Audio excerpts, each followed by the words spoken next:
chant qui vous réjouit, Seigneur. Et de la voix, attendez.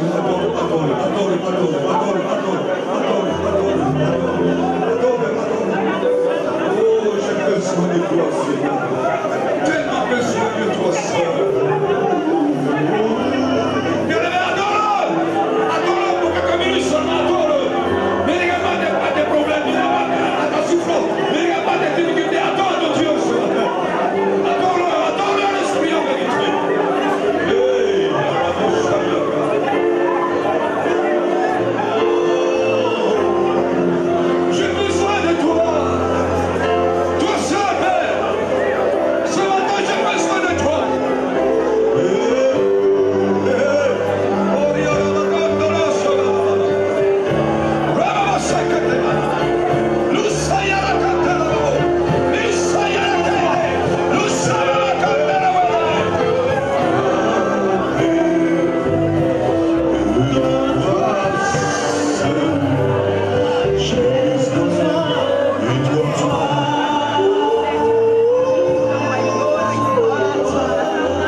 Seigneur,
tes émotions, il veut te toucher dans ton âme.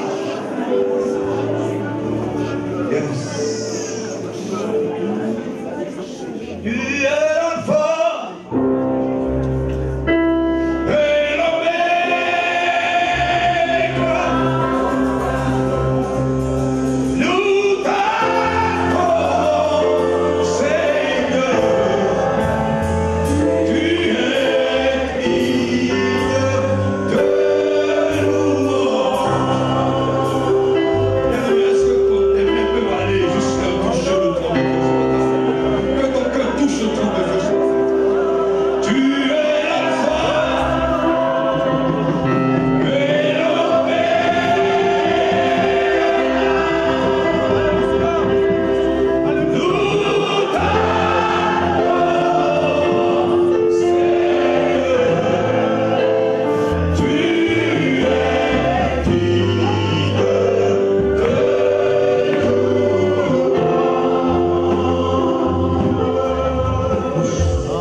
Bien-aimé, il y a une personne ici qui est vraiment en désaccord profond avec ses parents.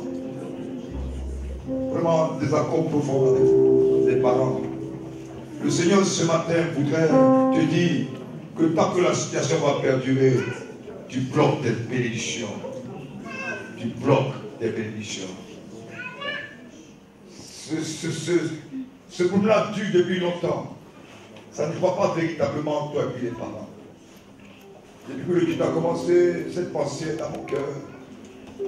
Et elle insiste. Et tu es là. Tu es enfant de Dieu. Tu es enfant de Dieu. Qu'est-ce que tu as pu entendre qui peut t'amener à vouloir couper les ponts? Ce matin, l'Éternel t'interpelle. Tu es en train de mettre des obstacles à la visitation de Dieu dans ta vie. Et ce matin, Dieu veut opérer dans ta vie pour que ce problème soit résolu. Et tu es là ce matin, au milieu de nous. Si tu dois venir maintenant, après, il faut voir l'homme de Dieu. Il va prier pour toi. S'il te plaît. Bien-aimé, s'il te plaît. L'homme de Dieu pourra prier pour toi pour que cette situation passe et que les choses soient réglées et que tu puisses vraiment expérimenter la grâce de Dieu dans ta vie. Que le Seigneur nous bénisse. Veuillez vous asseoir. Tout à l'heure, nous allons prier. Dieu parla encore à Moïse et lui dit: je suis l'Éternel. Amen. Je suis apparu à Abraham, à Isaac et à Jacob comme le Dieu Tout-Puissant.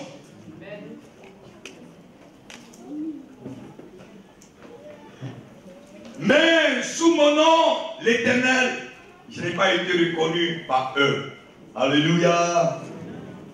Alléluia. Amen. Il est apparu à ses patriarches comme étant le Dieu Tout-Puissant. Et ce Tout-Puissant-là, le Dieu Tout-Puissant, c'est El Shaddai. Dis à ton frère El Shaddai. Dis à ta soeur El Shaddai. Dis-le avec foi, dis El Shaddai. Dis El Shaddai. Dis El Shaddai. Je suis le Dieu El Shaddai, Tout-Puissant.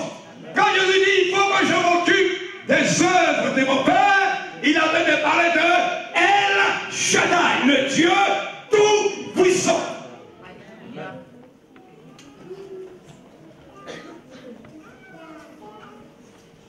L'élément central de cette promesse était le pays de Canaan, où Israël devait entrer, qui avait été donné à leurs descendants par un décret divin. Et j'ouvre la parenthèse pour dire, bien-aimés, tout ce que nous pouvons recevoir, tout ce que nous recevons, cela provient d'un décret que Dieu a pris dans le ciel avant que cela nous accomplisse sur la terre. C'est un décret que Dieu prend pour que nous soyons ce que nous sommes. Voilà pourquoi j'aime le mot Shalom. Dieu a décidé dans le ciel, dans son conseil puissant, entouré de ses anges, et là le Fils et le Saint-Esprit l'assistent, et Dieu déclare Shalom sur ta vie. Il dit, sois ce que moi Dieu je veux que tu sois, dans toute la dimension de ta vie. Je me suis révélé à eux comme étant le Dieu Tout-Puissant, El Shaddai. Et il dit à Moïse, je vais le forcer à vous chasser, pour que vous alliez accomplir mes œuvres, pour que vous alliez faire mon travail. Je vais l'obliger. Jusque-là, il a un peu joué. Mais maintenant, ce que je vais lui montrer, il va vous chasser lui-même. Quelqu'un m'entend ce matin? Amen. Bien-aimés, pour voir s'accomplir à notre faveur les promesses de Dieu, il nous faut absolument changer d'attitude. Il nous faut absolument changer de position géographique. Quelqu'un m'entend? Pour qu'Israël aille faire accomplir les œuvres de leur Père qui est El Shaddai, il faut que Israël change de position géographique. En étant en Égypte, ça ne peut pas marcher. Ça va peut-être marcher, mais pas comme Dieu veut.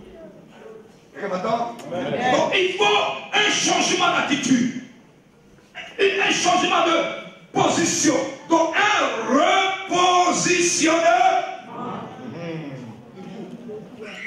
sans repositionnement. Et je vous dis toujours, je vous l'ai dit toujours ici, depuis que je suis là, quelquefois, dans les hésitations, dans les faiblesses, je vous dis, ton attitude détermine ton altitude.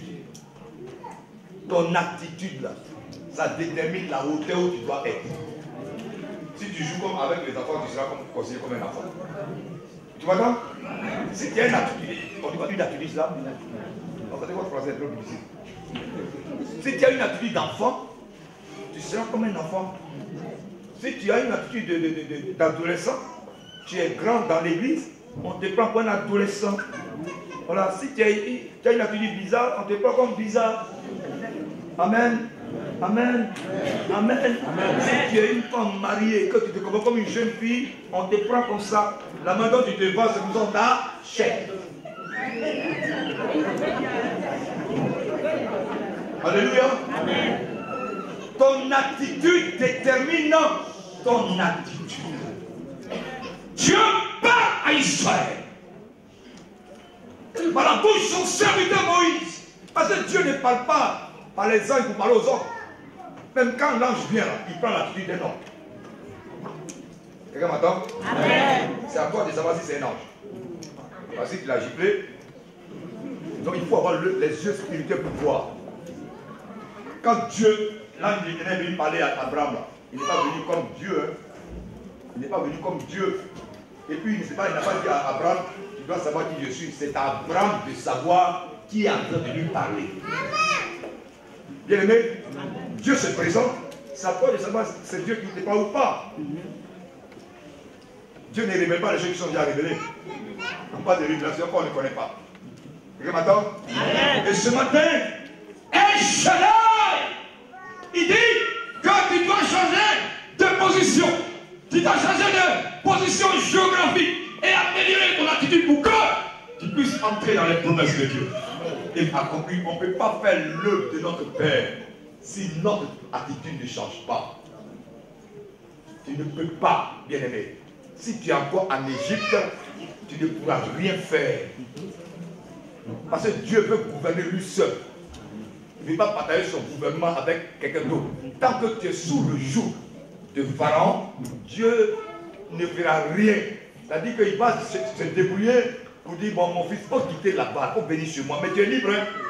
Tu es libre de rester chez Pharaon. Mais si tu cries, il ne faut pas accuser Dieu.